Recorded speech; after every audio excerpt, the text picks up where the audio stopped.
Hey guys, so today I want to talk to you about the two rods I'll deploy when I'm jigging. So vertical jigging, pitch and jigs, there's actually quite a bit of difference in the presentation. First things first, my vertical jigging rod, we're almost always using a heavier jig. Usually I'll use a 3/8 ounce jig, half ounce jig. Sometimes if I'm relatively shallow, I'll drop to a 1/4 ounce jig. But I mean really, when you're fishing some of those deeper depths that you might find, you gotta have a slightly heavier jig to get down to the fish and have a feel in the current and the wind.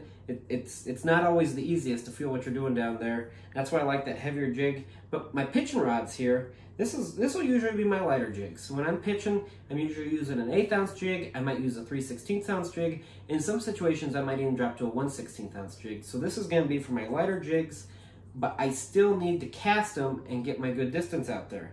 So I'll favor a longer rod here. So what you see right here, my Fenwick Elite Tech.